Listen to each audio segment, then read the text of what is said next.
Buenas noches, continuando con la plática, soy el doctor Pedro Castañeda. Agradezco cordialmente la invitación a los coordinadores de la mesa. Y bueno, creo que aquí es importante mencionar cuándo esos cambios fisiológicos normales o los que esperamos encontrar se convierten en una complicación. Siempre he dicho que actualmente la preparación del anestesiólogo no solo va encaminada a conocer la fisiología, las fisiopatologías, la farmacología, sino más bien las técnicas quirúrgicas. Actualmente la revolución de las técnicas quirúrgicas han ido aumentando día a día, que sin embargo nosotros tenemos que conocerlas. Hay veces que les digo a los anestesiólogos que trabajo que la anestesia, la verdad, se las doy gratis, es de compañerismo, pero la asesoría quirúrgica sí hay que cobrárselas. Esto implica que nosotros debemos de conocer toda técnica quirúrgica, porque si nosotros no sabemos los pasos que están realizando, podemos cambiar y podemos tener ciertos desastres. Actualmente tenemos que prepararnos para conocer esos tiempos quirúrgicos y poderlos hacer. Es por eso que, bueno, como dice el doctor Gabriel Mancera, que es la cirugía laparoscópica o de mínima invasión. Creo que el objetivo principal que tenían, o la visualidad que ellos tenían, era que tuviera una disminución a la respuesta metabólica al trauma, y que tuviera menos dolor y que tuviera menos costo. Sin embargo, hay que reconocer que eso puede cambiar. Los pacientes pediátricos, como les acaba de mencionar el doctor Gabriel Mancera, pues son de diferentes edades. Nosotros tenemos la oportunidad de tener cirugías de pacientes de 2 kilos, pacientes prematuros que entran a atresia de esófagos, a atresias intestinales, atresias de esófago, cirugías tipo Kasai, que es una derivación para una cirugía que posteriormente va a ser trasplante hepático. Entonces son pacientes muy pequeños con ciertas posiciones que deben tener. No solamente la Trendelenburg que nosotros conocemos, a veces ponen al paciente de lado en posición normal ventral o lateralizado con algunos bultos para que ellos tengan una mejor exposición. La idea de esto es que ellos puedan trabajar, que nosotros podamos facilitar el trabajo de los cirujanos. Sin embargo, pues también tiene ciertas complicaciones. Como ustedes ven, en la última década pues han aumentado estas técnicas quirúrgicas y por lo consiguiente, pues bueno, también ha aumentado los procedimientos laparoscópicos en el paciente pediátrico. Son múltiples los procedimientos diagnósticos y quirúrgicos, como les acabo de mencionar, pacientes prematuros, neonatos de 2 kilos, 3, 4, hasta los más grandes. Yo quiero creer que la mayoría de nosotros, si no es que todos, ya hemos entrado en una cirugía laparoscópica, generalmente un apéndice en un paciente escolar, o generalmente las hernias inguinales o los tiempos que se realizan. Diferentes autores comentan que no existen diferencias técnicas entre el procedimiento. Eso probablemente pueda ser una acerta desde el punto de vista quirúrgico. Sin embargo, para nosotros sí existen diferencias fisiológicas, anatómicas y del mismo manejo del paciente. No existen datos específicos de complicaciones anestésicas para este tipo de procedimientos. Sin embargo, ellos mencionan que existe para una cirugía menor del 1.1% hasta el 5.2%. Para cirugías mayores de 2.5 hasta el 6%.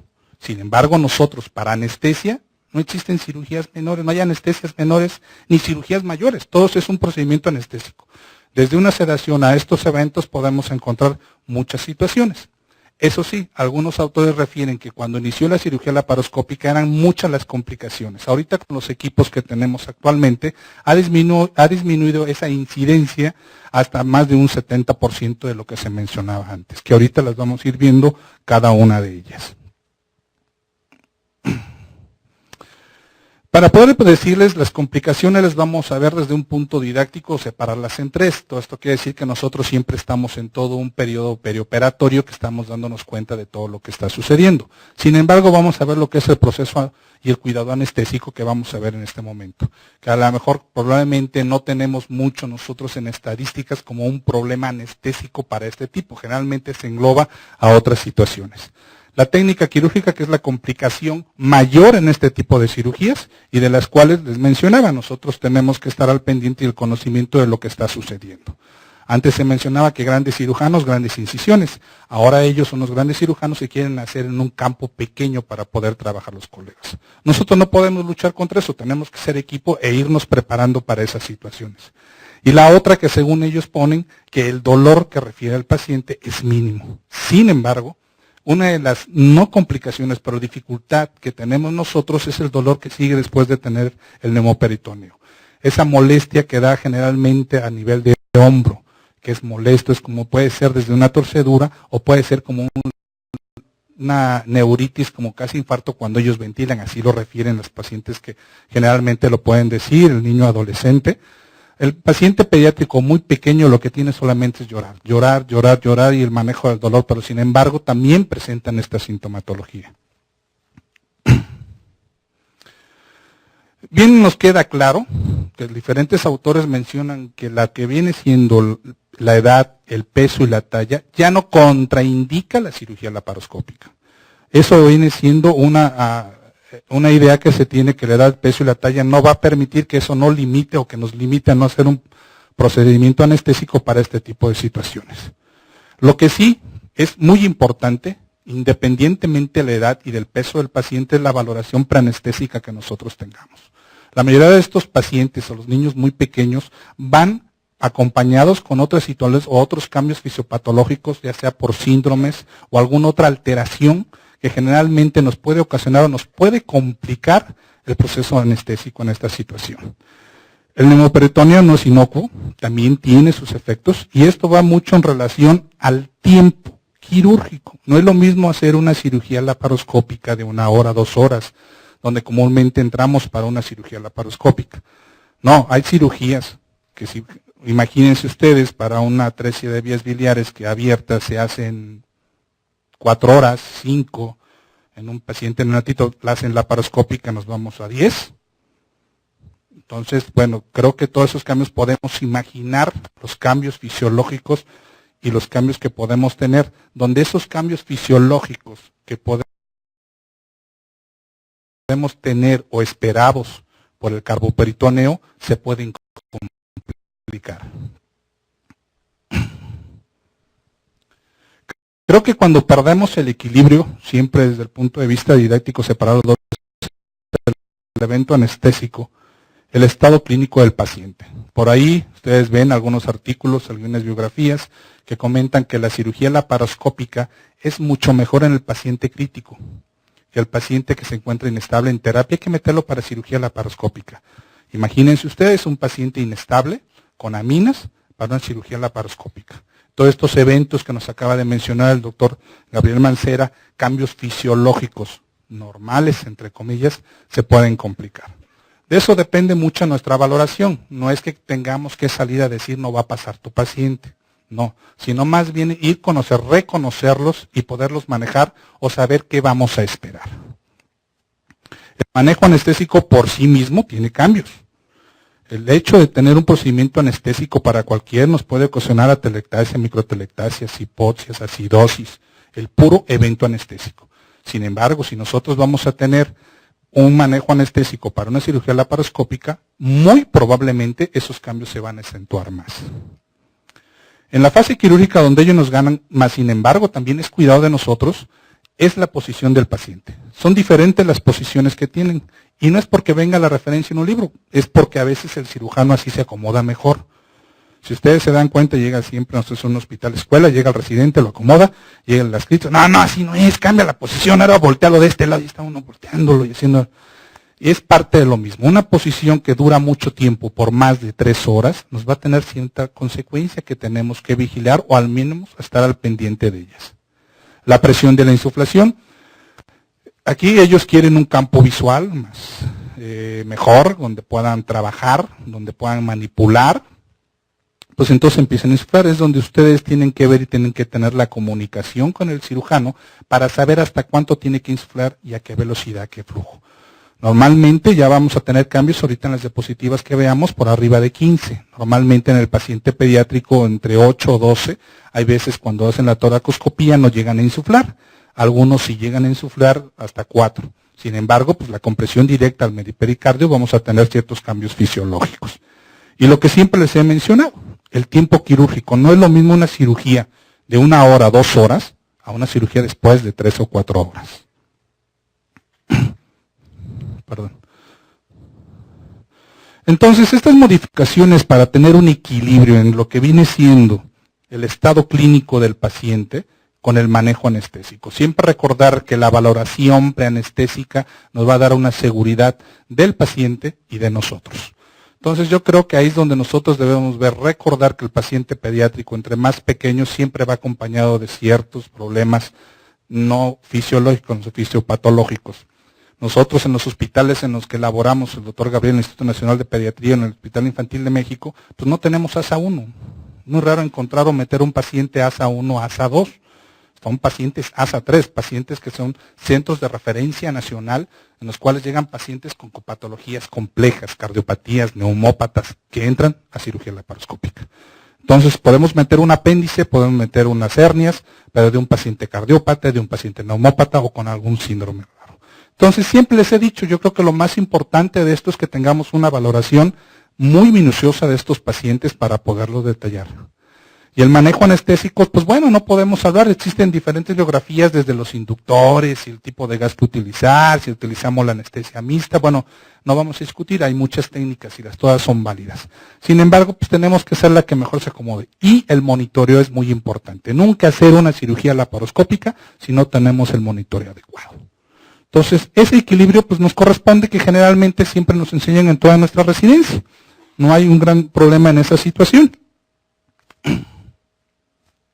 Pero bueno, ¿qué pasa cuando empieza la cirugía laparoscópica? Ya nosotros colocamos al paciente, lo van a tener en una posición, ya le dimos un manejo anestésico, le hicimos la inducción con toda la lentitud que nosotros necesitemos, con los fármacos que nosotros podemos utilizar en ese momento dependiendo de las condiciones del paciente.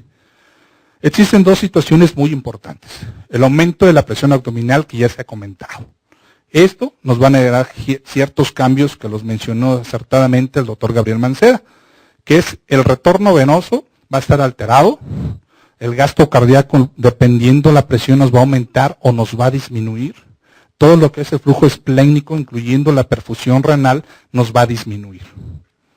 Cambios en la función pulmonar, por pura lógica, disminución de las capacidades residuales hasta un 20%, como lo menciona el doctor, el aumento de la presión de la vía aérea, por el simple hecho de aumentar o hacer el problema restrictivo. Y bueno, recordar que la hipercapnia o la introducción de CO2 va a haber un aumento del sistema simpático, una hiperactividad del sistema simpático. Esto va a provocar que haya una taquicardia y haya una hipertensión, normalmente siempre arriba del 20% de nuestra basal. Ya tengo la suerte de que a veces los residentes, sobre todo los cortan, no doctor, ya se taquicardizó, ya se hipertensó, mire, está pasando, le pongo más Fenta. No es necesario, es algo que vamos a esperar en ese momento. Una taquicardia, una hipertensión que puede ser transitoria, a veces se mantiene 20, 30 minutos. Sin embargo, si estos cambios hemodinámicos se siguen adelante o van continuando, ya vamos a empezar con ciertas complicaciones y probablemente nuestra mortalidad pueda aumentar. Y bueno, la necesidad quirúrgica de poner qué velocidad y qué tipo de presión tenemos, pues bueno, ellos necesitan un campo visual mucho mejor. Dependiendo de la experiencia del cirujano, recordamos que la mayoría de nosotros tenemos en hospitales, escuelas, donde bueno, empiezan los residentes y bueno, es más tardado. Entonces, ellos tratan de ver. Entonces, esto entre diferente presión y volumen del paciente, tenemos que estar vigilando adecuadamente eso. Porque podemos tener ciertos cambios ya aumentados de los que podemos esperar para la edad del paciente, que nos vamos a empezar con ciertas complicaciones. Por ejemplo, en el adulto pueden manejar hasta 2.5 litros, en el paciente pediátrico, independientemente o dependiendo de la edad, esto sería lo ideal para tenerlo. Nunca podemos tener constantemente lo que está ingresando, porque como mueven y sacan el trocan, inflan y desinflan vulgarmente pues nunca vamos a tener una presión más o menos constante en esa situación. Ellos están cambiando sus pinzas, sus troncas, entonces tienen ciertas variantes. Pero lo importante es que no pasemos de 15. De 15 vamos a empezar a tener ciertos problemas. Se dice que presión menores a 15, desde 8 hasta 12, ya vamos a tener cambios, como le llaman, en lo que viene siendo los retornos venosos de los órganos. Es una compresión directa de los órganos que nos puede aumentar el gasto cardíaco. Pero por arriba de los 15, ya vamos a tener una presión de la vena cava inferior. Entonces el retorno venoso va a disminuir y vamos a tener problemas en cuanto al gasto cardíaco que puede disminuir. El paciente pediátrico, entre más pequeño, pues es más inotrópico, se deja llevar más por el corazoncito. Si el paciente no tiene ninguna cardiopatía esa, no, probablemente no nos va a tener ciertos cambios hemodinámicos. Pero ¿qué sucede si un paciente tiene alguna alteración? Pues bueno, ahí vamos a empezar con las complicaciones. Como nos vamos dando cuenta, tenemos que ir viendo al paciente, no podemos descartar cuáles son las complicaciones numerando una por una lo que podemos esperar. Más bien es cada paciente. Tenemos la valoración, sigue siendo la parte importante de nuestra situación. Siempre hay una respuesta compensatoria a estos cambios, a esta insuflación del CO2. Normalmente, como les dije, unos 20 minutos cuando inicia. Después de unos 20 minutos, si ustedes tienen dificultad en poder mantener ese CO2, tenemos que empezar el diálogo. Podemos que utilizar otras medidas o si no, suspender la cirugía y hacerla abierta. El estado crítico del paciente, pues bueno, probablemente puedan meter el laparoscopio para ver qué es lo que está sucediendo, si está sangrando, pero para continuar con cirugías muy prolongadas por más de 1 hora, yo creo que sería una contraindicación para este tipo de pacientes. Sin embargo, como ustedes saben, hay autores que los mencionan y dicen que es una opción muy buena. Y vuelvo a recalcar, la posición y el tiempo quirúrgico, independientemente de lo que se le haga al paciente, nos va a aumentar la morbilidad.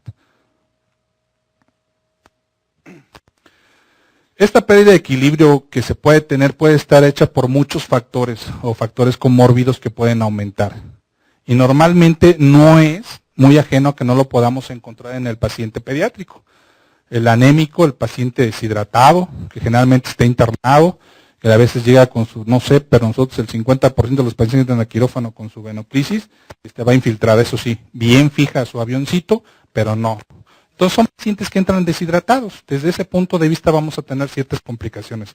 Si son pacientes que tenemos que manejarle una carga para tener menos efectos, como lo comentó el doctor Gabriel Mancera, para tener menos efectos secundarios al neumoperitoneo, es un paciente deshidratado, aunque le pasemos a veces a 10 por kilo a 20, apenas recuperamos lo que él trae de deshidratación. Siempre hay que buscar si la patología es subyacente, qué tratamiento tiene, si tiene un beta bloqueador, generalmente los cardiópatas así lo tienen, o algunas otras patologías, que generalmente, aunque nosotros estemos utilizando algún tipo de inotrópico, pues no vamos a tener una respuesta adecuada, pero al menos lo conocemos y sabemos o implementamos otra medida. La hipotermia, eso es muy frecuente en cualquier tipo de cirugía, aunque no sea la laparoscópica, en el paciente pediátrico es muy común, nosotros tenemos que controlar la hipotermia. Yo creo que es el peor factor negativo que nos puede llevar a una acidosis, el niño se puede quedar, empiezan cambios en las frecuencias cardíacas, arritmias. Entonces yo creo que la hipotermia es algo que tenemos que controlar en estos pacientes, aunque existen ya los conocidos, tenemos hotline, ya tenemos calentamiento de soluciones, tenemos ya los colchones, el One Torch, ciertas medidas. Pues bueno, ellos están pasando un gas, CO2, que nunca se va a poder calentar porque cambian, el mismo recambio no permiten. Hay un dispositivo que estamos enseñando una foto, que según llega a calentar el gas, sin embargo, por ese cambio o ese intercambio que se tiene de este gas, pues nunca llega a tener un calentamiento adecuado. Los pacientes sépticos, dependiendo en la fase que nosotros encontremos al paciente, vamos a tener ciertos cambios hemodinámicos. Y los flajes brutos de CO2 que estamos manejando, imagínense cuánto manejarán de intercambio de CO2 en una cirugía de 4 horas o 5 horas con cambios.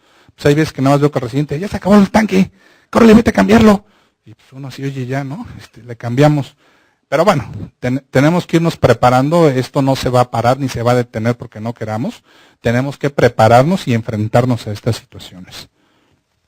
Este es el aparato, generalmente lo ponen para calentar, la mayoría de las compañías que rentan los aparatos o en las instituciones se tiene, pero no es de mucha ayuda, se vieron que no hay gran ayuda. Generalmente nosotros cubrimos al paciente, verán, abajo tiene un colchón, aparte tiene el One Torch, estamos calentando las soluciones. Y creo que esto nos ayuda a tener un mejor calentamiento. Esto es en los pacientes pediátricos, sino simplemente en la cirugía laparoscópica. En cualquier tipo de situaciones y quirúrgicos, el paciente debe estar caliente.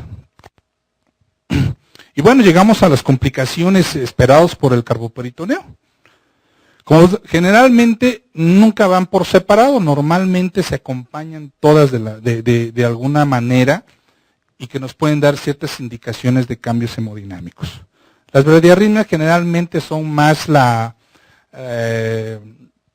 bradicardia más que un cambio en la aberración electrocardiográfica.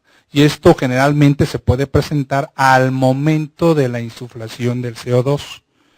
Por eso hay que darles la indicación a los compañeros, a los colegas, que sea lentamente hasta que lleguen a la presión que ellos necesitan. Eso es muy importante, el 30% de estos pacientes lo puede presentar.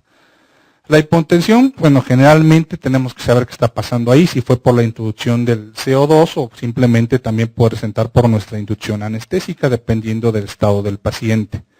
Entonces, generalmente llega a presentarse cuando es la insuflación rápida y va acompañado de la bradicardia. Es por eso que nosotros debemos de comentar que esa insuflación debe ser lenta y paulatina. La presión, tratar de que no pase de entre los 8 y los 12. Va a depender mucho de la habilidad del cirujano para que pueda realizar esta. Y bueno, la otra probabilidad de la hipotensión que nosotros tengamos es la lesión vascular, que es una de las complicaciones que presenta el compañero o el colega cuando introduce el trunker, que ahorita lo vamos a ver. Las taquiarritmias solamente se generan en menor de a 1%, generalmente es porque el paciente tiene alguna situación comórbida que lo va a presentar. Son taquicardias ventriculares, puede presentar taquicardia supraventricular o auriculares, y que generalmente se den con los fármacos que nosotros queremos. Menos de 1% lo puede presentar. Sin embargo, hay que estar al pendiente si están reportadas. Y la hipertensión, que generalmente se llega a presentar por una hiperactividad del sistema simpático a la introducción del CO2, y que generalmente pues a veces hay que verlo si está en un plano anestésico, igual que con la frecuencia cardíaca, y relacionando nuestro monitoreo y el estado del paciente clínico para saber qué es lo que se está llevando. Sin embargo, son los 4 eventos que podemos presentar desde ese punto de vista cardiovascular. Desde el punto de vista respiratorio ya vimos todos los cambios que tienen los pacientes entre más pequeños al adolescente. Esa restricción que tiene esos cambios fisiológicos en la capacidad habitual o residual ventilatoria lo va a tener. Entonces, el aumento de la presión abdominal, pues va a haber un desequilibrio en la ventilación-perfusión. Generalmente también de la posición y del tiempo que se tenga la cirugía, pues puede existir microtelectasias, atelectasias, que generalmente las tratamos de reparar al final de la cirugía con ciertas maniobras ventilatorias. Pero cuando empezamos con estas hipoxemias y hipercanias, porque tenemos un deterioro en esto, se pueden presentar, hay veces que empezamos no simplemente las atelectasias, no las vemos, pero ciertas desaturaciones y ciertas dosis la cantidad de CO2 al final de expiración por arriba de 40, empezamos a hacer un manejo dinámico del ventilador, que fue lo que comentó el doctor Gabriel Mancera, empezar a manejar, ya sea que aumentamos la frecuencia, aumentamos un poco la presión, porque lo estamos haciendo restrictivo, poderlo ayudar, aumentar el PIB, o cambiar o invertir. El chiste es tener un reclutamiento alveolar, con las formas que nosotros conocemos. La mayoría de las veces, cuando las cirugías no duran de 1 a 2 horas, se van compensando. En caso de que esto no podamos realizarlo por medio de la ventilación, decirle al cirujano, oye, termina tantito, permíteme, no hagas neumoperitoneo, vamos a ver tantito, hacer un segundo intento, hasta un tercer intento, algunos autores lo mencionan, y si esto puede compensarse o el organismo empieza a tener mecanismos compensatorios, puede continuar la cirugía. Si no, pues es uno de los elementos para nosotros convertirla en una cirugía abierta. Algunas otras complicaciones que se pueden presentar. El embolismo ya es un evento raro. Al principio, cuando empezó la cirugía laparoscópica, se mencionaba. Actualmente no existen muchos reportes de este tipo de situaciones que es el embolismo. Es muy raro, aunque su presentación sí es muy dramática. Normalmente ustedes ya conocen los embolismos que llegan a verse, nos han comentado o hemos tenido la mala suerte de enfrentarnos a uno, y generalmente son, a veces, si no llegan a solucionarles, fatales. El tratamiento que nosotros conocemos es poner el Trendelenburg, ponerlo de lateralización del lado izquierdo, oxígeno al 100%, tratar de ponerlo lo más rápido posible en catéter central y aspirar. Es generalmente nosotros, ¿cómo lo detectamos? Bueno, los signos clínicos que nos conocemos, la hipotensión, la cianosis, la bradicardia, el monitor nos lo va a dar con la clásica figura de depresión del CO2 y nos vamos a dar cuenta de la situación. Sin embargo, el signo a veces primordial son los datos clínicos, es muy agudo, muy rápido y se llega a detectar. Es muy raro ya verlo por el monitoreo que nosotros ya tenemos. Antes no había tanto el monitoreo, nosotros tenemos que hacer nuestro monitoreo adecuado para poderlo realizar. El neumotórax pues a veces se llega a producir, ya sea porque un desgarro de la técnica quirúrgica o por defectos que tienen ya en la pared del diafragma. Normalmente a veces los defectos o los desgarros que se pueden presentar o los remanentes embriológicos. Recordar que la mayoría de los pacientes pediátricos, cuando llegan con ciertas patologías complejas, pueden presentar 5 defectos diafragmáticos: el hiato sacro, la morganil, la hernia de Bordalet, que generalmente con la insuflación y con la aumentación de la presencia hace que se abran esos defectos que se tienen o esos remanentes embrionarios que permite que se pueda realizar un neumotórax o un neumomediastino. Normalmente a veces no tienen repercusiones fisiológicas, generalmente es un hallazgo al final de la cirugía. Vuelvo a recalcar, dependiendo del tiempo, si tenemos una cirugía con un neumotórax o un neumomediastino por más de 3 horas, vamos a tener cambios luego desde el punto de vista clínico que tenemos que resolverlos o para la cirugía para poderlos corregir. Cuando son cirugías pequeñas o de menos tiempo, generalmente son hallazgos que se llegan a encontrar después de la cirugía. El enfisema subcutáneo, la verdad yo no he visto uno, he visto algunas fotos en los libros, pero es por una deficiencia técnica, no llegan a pasar bien el tronco, insuflan el CO2 y lo que hace es ir desecando todos los tejidos. Y la trombosis, bueno, en los pacientes pediátricos no se ve mucho como en el paciente adulto, sin embargo actualmente, pues bueno, tenemos pacientes obesos. Entonces yo creo que tener las medidas preventivas y estar vigilando de que no se llegue a presentar. Hay situaciones que los pueden alterar en el paciente pediátrico como aquellos que son cardiópatas o tienen alguna enfermedad hematológica, que podrían tener esos antecedentes y que tendríamos que prevenirlos. No existen estadísticas de cada una de estas situaciones, desgraciadamente. Las estadísticas que les digo fue la incidencia al principio, dependiendo de la cirugía menor o mayor, pero de cada una no tienen, son reportes aislados y cada vez son menores. Y bueno, las complicaciones que a veces son más frecuentes son las del colega. A la introducción, complicaciones más frecuentes es recordar que es un procedimiento a ciego. Nosotros, bueno, en el paciente pediátrico, creo que en el adulto tampoco ya no se utiliza la hoja de Beres, que generalmente nos daba la presión y el cambio. Generalmente el trocar es lo que llegan a entrar. Simplemente recordar que la piel y el grosor de la piel del paciente pediátrico es más delgada. No necesitas mucha fuerza, tienen que meterlo más lateralizado y generalmente es un procedimiento visual. Ellos abren el ombligo, abren peritoneo y tienen una visión directa. Entonces el riesgo es mucho menor. Sin embargo, pues bueno, se reportan más este tipo de sangrados, los cuales generalmente pueden ser hasta vasos grandes. Puede ser desde la aorta, la vena cava, los vasos ilíacos comunes, la vasa ilíaca interna, externa, o los epigástricos inferiores que a veces no permiten, estar sangrando desde la parte del lecho del tejido donde hicieron la incisión, que no les permite trabajar. O muchas veces ya dentro de la cirugía, a un vaso que no pueden coagular o que no pueden sellar, pues empieza el sangrado y hay que convertirla abierta, porque a veces se empiezan a desesperar.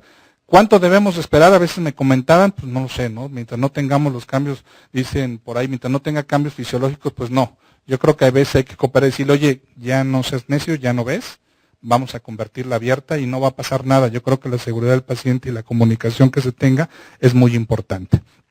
La lesión a órganos, pues bueno, también ha bajado mucho, tanto los sólidos como esto generalmente se da uno cuenta, empieza el sangrado o cuando meten el trocar se ve directamente pues lo que viene siendo la mucosa de la vejiga o del intestino, a veces el olor fétido también se llega a palpar en ese momento, entonces yo creo que nos damos cuenta de que hubo una lesión a órganos. Se puede reparar por el mismo procedimiento, se hace, y si no, pues entrar inmediatamente en una cirugía abierta. Existen malformaciones congénitas que a veces tuvimos la suerte de meter el paciente, metieron el trocar, y era un uraco, ¿no? Que generalmente es la unión del ombligo con la vejiga. Entonces directamente entró a la vejiga y ¿qué hago aquí? No estoy.